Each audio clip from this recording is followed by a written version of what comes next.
Shalom saudara dan saudari yang dikasihi dalam Kristus. Bertemu kita semula di saluran Rhapsody Reality, saluran perkongsian firman Tuhan setiap hari, khas untuk kalian. Haleluya. Sebagai umat Kristen, doa itu adalah sangat penting. Doa itu harus menjadi amalan seharian dalam kehidupan kita. Adakah kalian tahu mengapa doa itu penting? Sebab itulah pada hari ini Pastor Chris ingin berkongsikan kepada kita tentang sebuah kehidupan doa yang efektif. Haleluya. Mari kita renungkan bersama. Ayat Injil pembukaan kita dipetik dari Lukas 18 ayat 1 yang berkata, "Dan dia pun mengatakan sebuah perumpamaan kepada mereka, bahwa mereka harus selalu berdoa dan tidak menjadi jemu." Puji Tuhan. Tuhan Yesus seorang yang rajin berdoa semasa dia masih hidup di bumi. Alkitab berkata dalam Markus 1 ayat 35, "Pagi-pagi benar, waktu hari masih gelap, dia bangun dan pergi keluar. Dia pergi ke tempat yang sunyi dan berdoa di sana." Terpujilah Tuhan. Dalam contoh lain, Lukas mencatatkan bahwa pergilah Yesus ke bukit untuk berdoa, dan semalam-malaman dia berdoa kepada Allah. Hal ini tercatat dalam Lukas 6 ayat 12. Haleluya. Dia mempunyai sebuah kehidupan doa yang efektif, di mana Alkitab menggalakkan kita untuk mencontohinya. Puji Tuhan. Dia berkata dalam Lukas 18 ayat 1, "Mereka harus selalu berdoa dan tidak menjadi jemu." Inilah firman Tuhan. Rasul Paulus mengulangi perkara yang sama. Dia berkata dalam 1 Tesalonika 5 ayat 17, "Tetaplah berdoa." Haleluya. Dalam 1 Timotius 2 ayat 8, dia berkata, "Oleh kerana itu, aku ingin supaya di mana-mana orang lelaki berdoa dengan mengangkat tangan yang suci, tanpa marah dan tanpa perselisihan." Haleluya. Ini adalah nasihat Tuhan kepada kita. Kita harus menjalani sebuah kehidupan yang berdoa. Betapa pentingnya hal ini. Mempunyai kehidupan doa yang efektif bukan hanya supaya kita dapat memenuhi kerja-kerja keagamaan. Tidak. Disinilah ramai yang salah faham. Pertama sekali, doa itu adalah suatu keistimewaan. Ia merupakan hak yang telah diberikan kepada kita untuk berkomunikasi dengan Bapa dalam iman, melalui firman-Nya dan dengan Roh Kudus. Haleluya. Peluang untuk berdoa yang telah diberikan kepada kita itu adalah sesuatu yang Bapa sentiasa inginkan untuk kita gunakan. Terpujilah Tuhan. Yang kedua, apabila Yesus mengatakan bahwa manusia harus selalu berdoa dan tidak menjadi jemu, dia sedang melihat hubungan yang kita miliki dengan Bapa dalam komunikasi kita yang berterusan, yang membina iman. Haleluya. Iman timbul dari mendengarkan firman, seperti yang tertulis dalam Roma 10 ayat 17. Haleluya. Melalui persekutuan itu, kita berterusan mendengarkan firman karena Bapa sentiasa bercakap. Dia selalu berbicara dengan kita. Dia sentiasa berkongsikan firman-Nya dengan kita. Puji Tuhan.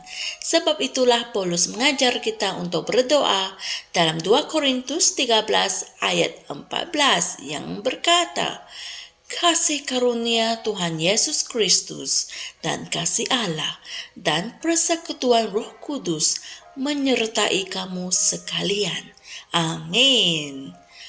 Perkataan persekutuan diterjemahkan daripada perkataan bahasa Yunani yaitu koinonia. Haleluya.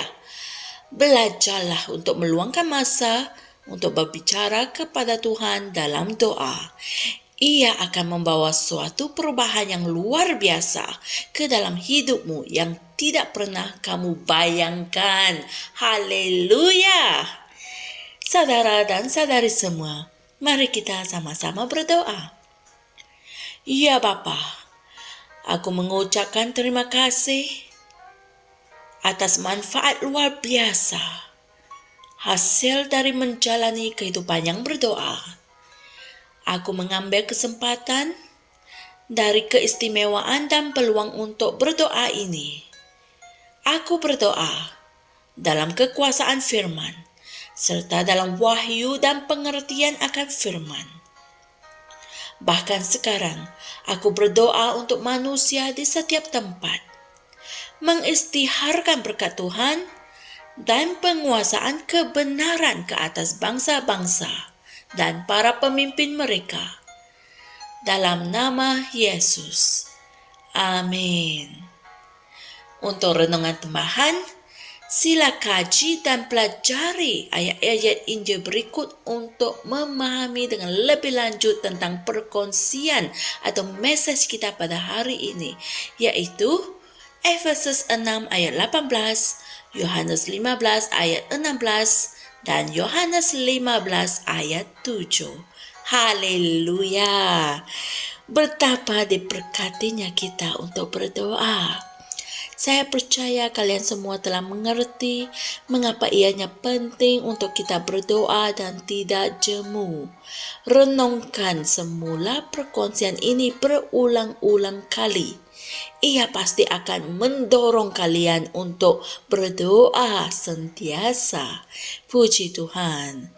Jumpa lagi esok untuk satu lagi kebenaran dari firman Tuhan.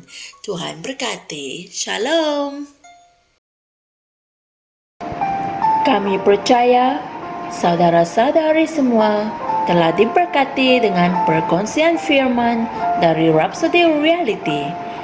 Bagi sesiapa yang ingin menjadikan Yesus Kristus sebagai Tuhan dalam kehidupanmu, kamu boleh mengucapkan doa ini bersama dengan saya. Ya Tuhan Allah, aku mempercayai Yesus Kristus, Anak Allah yang hidup dengan sepenuh hatiku. Aku percaya Dia telah mati untukku, dan Allah telah membangkitkan Dia dari kematian. Aku percaya Dia hidup hari ini. Aku mengaku dengan mulutku bahwa Yesus Kristus adalah Tuhan dalam hidupku mulai dari hari ini. Melalui Dia dan di dalam namanya, aku mempunyai kehidupan yang kekal.